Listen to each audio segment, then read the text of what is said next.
What's up, fight fans? Welcome back to the MMA Savvy Podcast. It's your favorite host, Ari Weiss, alongside combat sport expert, Big Rich Fulgoni. And today we'll be discussing UFC 324, Gaethje vs. Pimblett that went down Saturday night in Vegas. Then we'll deep dive the lightweight division and analyze what's next for Gaethje and Topuria. And then we'll also preview UFC 325. All right, baby, UFC 324. Before I get to my analysis, Big Rich, we were off for 6 weeks. We finally had a fight card. How are you feeling right now? Did you enjoy your night? Were you pumped up on this? Yeah, man, you know I was. Had a little fight night here at the house. I must say it was really nice to usher in the Paramount Plus era without $80 coming out of my checking account. So happy about clean. that. Yeah, definitely a little bit of ad stuff. I wasn't big on the ring walks, not being there for the earlier fights and like some of the ads during the corner work. So hopefully they'll make a few adjustments there. But overall, I thought the production value was good. I'm excited to see how it continues to evolve. So UFC 324, Gaethje vs. Pimblett. Holy Lord, what a fight. Screw all the doubters that said this wasn't a clean main event. It was a war. It was one of the better lightweight fights maybe of all time. But we were all wrong, baby. We all took Paddy and we all suffered. I doubted Justin. I'll never doubt Justin again. Why did I go against American wrestling? The best striking in the division, baby. He came with an unbelievable game plan. He socked Paddy up almost the entire night. He got hurt maybe a little bit in the third. Let's just break this down, and then I want to get your feelings. So they come in, the fight starts, and instantly Gaethje looks dangerous. Paddy looks decent, but then Gaethje starts throwing bombs, and in that first round, he hurts Pimblett, he drops him. He almost gets the finish. We were on life support. But because Paddy's so tough and Scousers don't get knocked out, he somehow survived. He somehow weathered the storm. It goes to the second round, but Justin now is just battering him even more. Paddy's staying alive with some knees. The left jab kind of kept him in it a little bit, kept Justin at bay. And then in the third round, Paddy actually hurt Justin with the knee. Justin is the guy. It was a terrible game plan from Paddy. Once he got beat up in the first and the second round, go for takedowns. Go for some grappling. Do something different. Don't stand with maybe the top one or two best strikers in the division. So I'm at a loss. I don't know what Paddy was doing. It didn't seem like he was listening to his corner. He's still tough, but now I don't see him hanging with the elite. What do you got to say for yourself? Yeah, I mean, first of all, I agree with you as far as amazing card, right? We said this, whether it was an interim belt or not, this was great matchmaking. It was going to be a great, exciting fight. I don't think UFC or Paramount Plus loses in this in any way, shape, or form. They get a banger of a main event, a 5-round knockdown, drag-out fight going till the very end. But we'll say, I agree with you with Paddy's game plan. He was saying all that stuff in the press conference about wanting to mess Justin's face up and he wasn't going to look the same and he was going to knock him out. And all that's well and good. I didn't think that would actually be the game plan. It seems like it was. Paddy's not a great wrestler, right? He's got great jiu-jitsu, so he doesn't get these takedowns from distance and stuff like that. They usually happen in scrambles or up along the cage and he'll jump an arm or jump a guillotine, things like that, or in scrambles on the ground. But man, he did show crazy toughness, right? Like no one can see that and go, this guy's a cupcake anymore.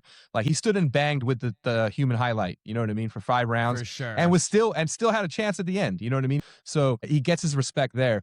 But man, he did have opportunities where he probably should have tried to advance some ground game earlier when they were up against the cage. I think he was just focused on the striking too much. And the leg kicks worked well for him early. He definitely hurt Justin's legs. That's why you didn't see it too, right? Obviously, the eye pokes early probably compromised him a little bit. I think it was that second one with the punch that kind of with the extended finger, which clean on Justin's part, right? I don't think there was any ill intent there, but it stunned him and he kind of went down grabbing his eye from that poke and then took some pretty vicious ground and pound at the end of round 1. And then there was another exchange, I think it was round 3, where Paddy was utilizing those knees up the middle and he got him right on the belt line and they stopped it for a low blow where I think the blow was clean. I think that maybe the shin came into the cup. And in another world, if they don't call that, Justin goes down and maybe Paddy finishes him, right? So he wasn't out of the fight at any point. He just took a ton of damage. And it does make you think, striking-wise, that chin was all the way up, right? And the hands went down again. Like some of the stuff we thought he improved on, he hadn't. So yeah, there's a lot to work on there. On one side, man, he's tough, right? And he really can fight with some of the best of him. On the other side, does he have the clean technical striking that's going to allow him to have a shot against some of these top level guys? So speaking of that, let's look at the top 5 of the division and see what Gaethje will get next. So here we go, top 5 lightweight division. Of course, Topuria at the top. Gaethje jumps all the way to the number 1 contender. Arman bumped down to the number 2. We know we have Charles and Max later in March. Paddy now kind of relegated to number 5, and he's going to stay there for a while in my eyes. So the big money fight now is Topuria Gaethje at the White House, baby. The American has a chance to the most feared MMA fighter in the world right now. And you know what?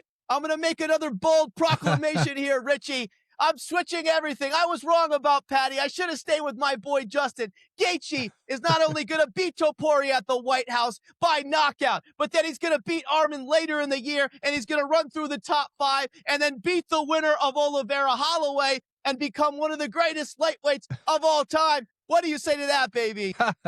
Wally's back with the bold proclamations, baby. Look, let me just say this. Justin looked really, really clean at parts of that fight. But man, you know, putting him up against Ilia, and look, he's getting his opportunity, right? Hopefully he will fight him at the White House and fight Ilia. It'll be national. Wally's back, you know, supporting his American wrestlers. I'm supporting Gaethje now.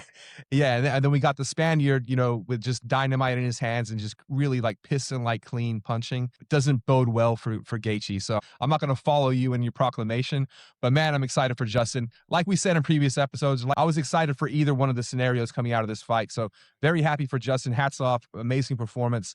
And at least now he gets his shot, hopefully, to go out on a high note, like you said. We're going to end the show with a quick UFC 325 preview. Volkanovski versus Lopes 2, Saturday night in Sydney, baby. Love the main event. Featherweight title of the world. What are the records here? We got Volkanovski 27-4, Lopes 27-7. If you look at Volkanovski, let's just check out the history here. Of course, he had lost to Makhachev in that very close fight going up to lightweight. He comes back, he beats Rodriguez to lose to Islam for the second time and then lose to Topuria. But then he comes back and resets himself and beats Lopes in that first one, and he's the oldest featherweight to ever reclaim gold. And then on Lopes' side, he also had been on a crazy streak. He beats Yusuf, he beats Ige, he beats Ortega to then lose to Volk, but then to come back and beat your boy Silva. And now after Silva's performance, we see how seriously amazing that guy is. So to be able to pull off that win is huge.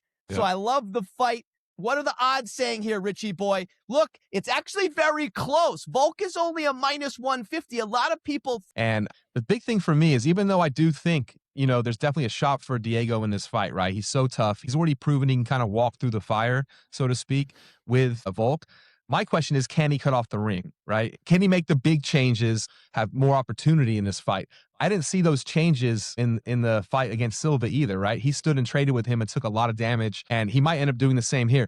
What I'm more interested to see is, what does Volk do? Because we've seen him in rematches before, and his game plans, and he changes, and he comes with different looks, and he's very smart, one of the most cerebral fighters in the game. So I'm tending to lead with the experience, not necessarily durability anymore, but the experience and the game plan of Volk will probably just slightly outpace Diego. So I'm going to roll with Volk too. Let's go. Okay, that's it. Our UFC 325 preview. And don't forget, tonight we'll drop the remaining main card picks on our Instagram. That's at MMA Savvy and at Richie Boy MMA. So look out for our socials and you'll get the full main card picks there in a few hours. Okay, that's it for this week. Thank you for listening to the MMA Savvy Podcast, the world's top place for MMA content. If you love these weekly episodes, make sure to hit subscribe. And if you're a real MMA enthusiast, check out the old MMA Savvy videos on our page. You might see some UFC legends pop up, such as Nick Diaz, Ronda Rousey, and John Jones. The old channel has been revived, and we couldn't be more excited. So please subscribe, follow, comment, like, share, and blast on all of our social channels.